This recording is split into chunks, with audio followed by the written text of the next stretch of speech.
Well, hello, folks out there in YouTube land. Got a fun show lined up for you. Oh, yeah, I'm going behind enemy lines.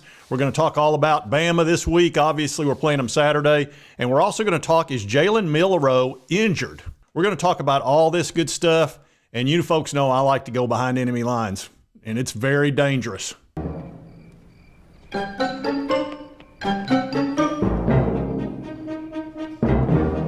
That's right, you got to be super careful, because if they catch you, you're going to get interrogated. You can count on that. I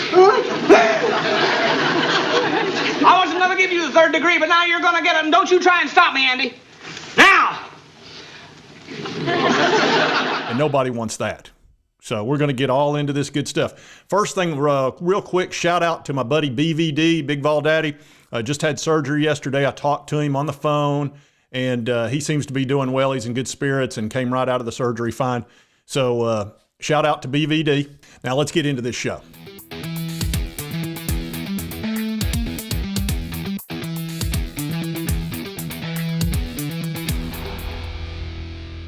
Now, one of the things that I like to do, I love to watch YouTube. I'll just go ahead and tell you, I don't watch a whole lot of TV. I just like down-to-earth folks that talk about sports, and YouTube's the best place to go for that, that's for sure. And you don't get a whole lot of fluff. You just get people talking regular, and kind of what I do. Now, these first fellas are Bama fans, obviously. I've never seen this channel before, but they seem to be very well informed. And this is Bama Tailgate Daily. And let's see what they've got to say about the game coming up. Back with Anais and what he had to say, and now you get past that one, and now you're taking on Tennessee. I don't know if I'm making excuses for this Alabama team, but what do they need to do to be ready for the Tennessee Vols? I mean, I was worried about Arkansas all week last week. They're just a pain in the ass, man. Like everything was awful. Just setting it up. And Alabama, everybody was ready to write them off after South Florida, and for good reason. And then they come back and they have the second half against Ole Miss, and everybody's like, wait a minute, that Alabama team is dangerous. Then Mississippi State, Bama rolls all over them. Texas A&M dominated the game, not the scoreboard. And I think everybody just kind of got into this, all right, Bama's like kind of back, because this team's now kind of found their groove, their identity. And it was just a terrible situation. Morning kickoff, week before Tennessee, coming off a huge road victory against A&M. And it was a terrible spot. And I think fans are just overreacting. All right. So they're a little bit concerned about this game, obviously. Alabama's been up and down. They've had some real bad weeks. They do have the one loss against Texas. But they've managed to kind of squeak by against Texas A&M, kind of the way we did. And then they kind of very closely squeaked by Arkansas. And Arkansas started out really good against them and were kind of dominating them. And then Alabama dominated them in the second quarter and went to a big lead. And then all of a sudden it was tight. I mean, it came down to a 3-point game at the end, and Arkansas could have won it. So Alabama's concerned. And I think the problem is, I don't think Jalen Milroe is 100%. I cannot confirm this. There's been a lot of rumors about a hamstring injury. And I'm going to show you some stats that'll probably back that up.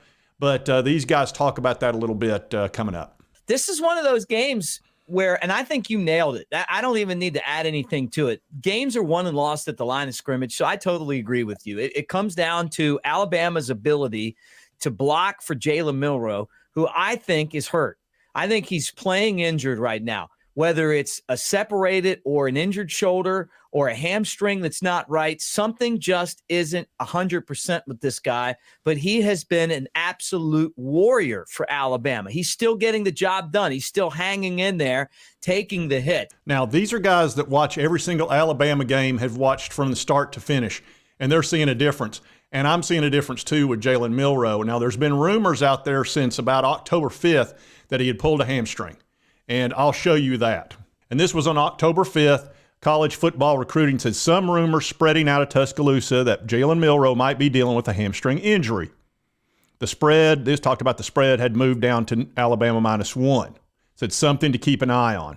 And that was kind of going all over the place. Now, he has played okay. and he's throwing the ball pretty well, but you can tell he's relying on his arm. And Jalen Milroe's a heck of a runner. I mean, this guy is an absolute beast out there when he's 100%. He's so hard to tackle, and he's so fast. He might be the fastest player on Alabama as a team, and he's probably one of the strongest guys too. I mean, he's one of those gym warriors.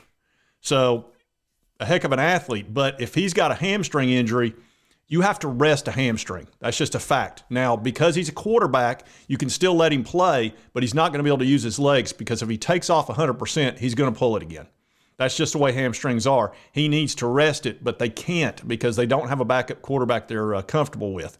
They tried it, and it didn't work. So they're going to keep him in there throwing the ball, but he's probably not going to run like he would like to, because as a dual threat, he's as tough as it gets. Now, I know what you're going to say. Oh, well, this is just a rumor. You can't confirm, etc. And that's fine. You're correct about that. But I can look at the stats over the last 3 games and show you the difference.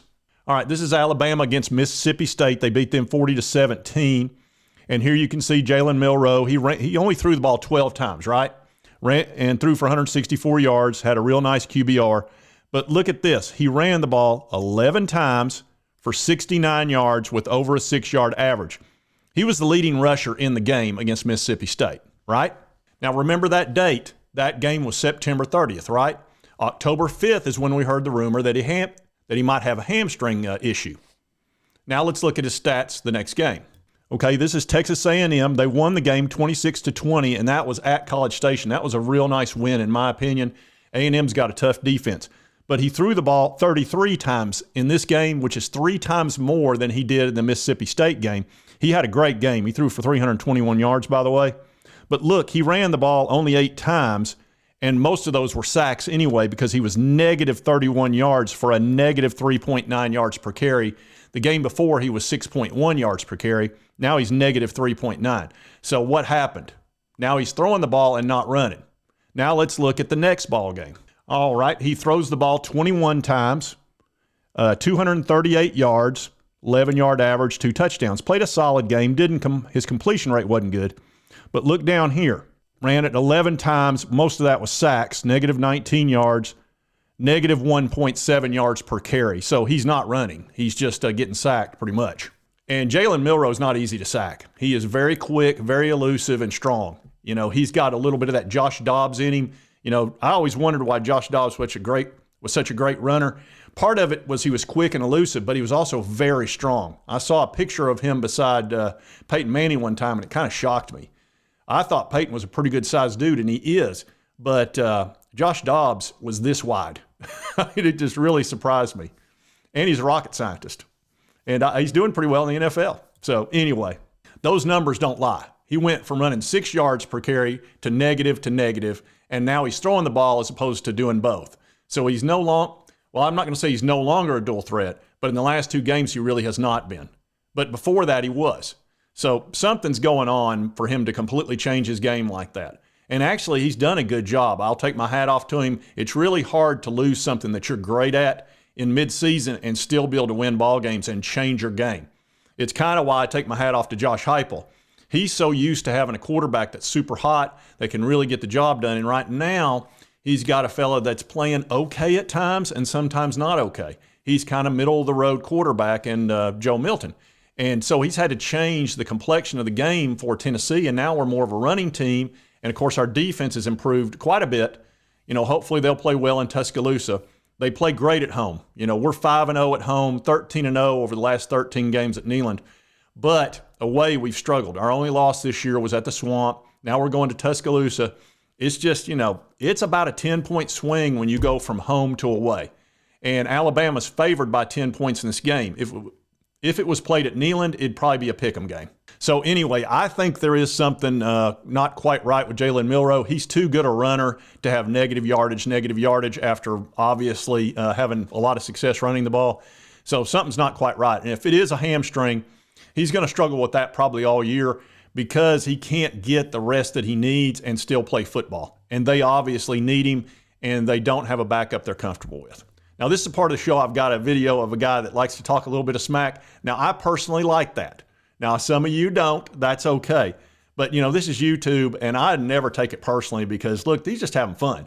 But this is a guy I've featured many times, and this is Kangaroo Black. And this one's titled, Tennessee fans have already started their foolishness. The gimmick won't be gimmicking against Bama. Man, we ran for 232 yards on Texas A&M. Who gives a damn? Y'all only ran for 23 yards on them. Yeah, we won the game, right? We won the game, right? That's all that went right for y'all in the game. You ran for 232 yards. That's all that went right offensively. I'm going to just say that. Yeah, I see you didn't mention your quarterback, Joe Milton, who had 22 passes for 100 yards. What quarterback you seen threw the ball 22 times and only had 100 yards? Exactly. That is piss poor. I ain't never heard of that. But Joe Milton, the great Tennessee quarterback, did. You didn't mention that. Not at all. All Joe Tennessee Vols did was do what they supposed to do. All right? They at home coming off a bye week. You should win the game. Oh, well, you know, Texas A&M only scored 13 on Tennessee, but they scored 20 on Alabama. That means Tennessee's defense is better than Alabama's. Are you serious? Well, how about this? Alabama's offense scored more points on A&M than Tennessee's offense. So does that mean Alabama's offense is better than Tennessee's offense? No, it don't. If you've been watching football long enough, you know each game is different. But for Tennessee fans, maybe it might be everything is the same since they've been losing for so long and they ain't won nothing for so long. You know, I ain't even had no issues with Tennessee fans since last October. They beat us. They was the October champions. Ain't had no issues with them since last October. But on yesterday, they want to come in my comment section talking all this damn crap. Oh, you look scared. Oh, you look nervous. It ain't in the video ain't have really shit to do with Tennessee. I might have mentioned them, but that's about it.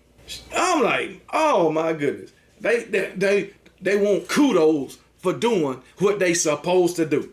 At home, coming off a bye week, and you won. That's exactly what you supposed to do. Oh my goodness. Everything, man.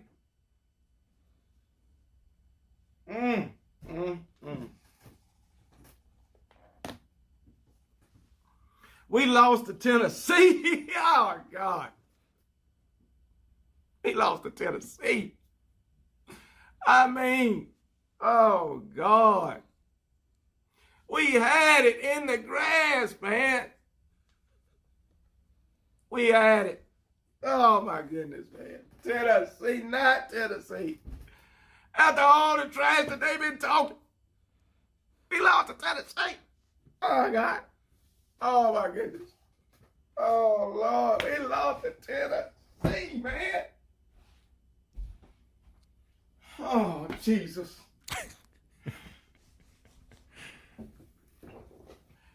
Oh, Jesus. This damn defense. Yep, Kangaroo likes to give us a little bit of grief, but he takes a lot of grief too, and he handles it pretty well. Anyway, and I will be on tonight on a channel called Nick Saban Jr., Sports Talk TV. I'll be on there with TriStar, and I believe Kangaroo Black's going to be on there as well, or at least they said he probably would be.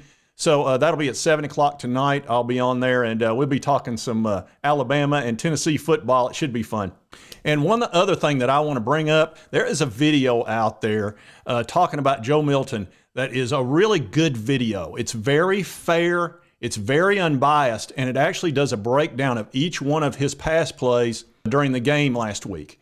And it shows you what Joe sees and what he's dealing with. It also showed the referees when they had the pass interference. It shows the wide receivers that dropped some balls. Also showed where Joe made mistakes, where he ran out of bounds or missed an open receiver or whatever.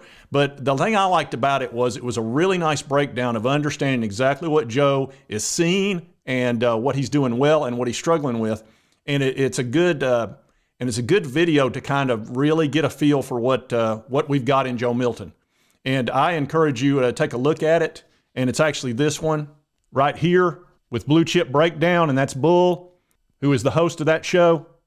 So if you want to check that out, I'm actually going to attach that to the end of this video. because I think Vols fans ought to see it. You know, a lot of us have criticized Joe, and rightfully so, but I've also, I think he deserves credit too, because they're 5-1, and he's done some good things as well. But it will give you a very good understanding of Joe Milton as a player and really the whole situation. And again, it's very fair. That was the thing I liked about it. Now, Bull is a former college football player himself, and he also teaches football as well. So it was a real nice breakdown. It kind of reminds me of Coach Jay when he's on Talking Vols with Boogie Bentley. It's similar to that style, and it's a real nice breakdown. So I'm going to attach that at the end if you'd like to see it. And it's worth viewing. It's like 40-some-odd minutes. Even if you don't watch, I watched the whole 40-some-odd minutes, but even if you just watch some of it, I think it'll give you an understanding of Joe Milton that maybe you hadn't never seen before. All right, folks, just wanted to go behind enemy lines, have a little bit of fun with that, and kind of see what's going on with Jalen Milroe and see how Alabama folks are feeling about the game coming up. And I'm really excited about it. I think it's going to be a lot of fun. It's the premier game Saturday, obviously, and it should be pretty epic. And I'm hoping we're able to run the ball against them like we did against Texas A&M. Our defense hopefully shows up again like they did last week. We'll see. It's going to be a tough environment. Tuscaloosa is a tough place to win. Very few people have gone into Tuscaloosa and come out with a victory. You walk over, but you're limping back. That's right. You're walking over, but you're usually limping back. So anyway, it should be a lot of fun. And if you like this content, be sure to hit that like button. Lets me know to continue to cover the Vols and our opponents and all that good stuff. And if you haven't subscribed, it's right here. Just hit that little button. I would appreciate it. Your right, my left. And right over here is the most recent video that YouTube thinks you'll enjoy. And right up here is where I'm going to put the blue chip breakdown video. And we'll see you next time on Sports Talk Jay.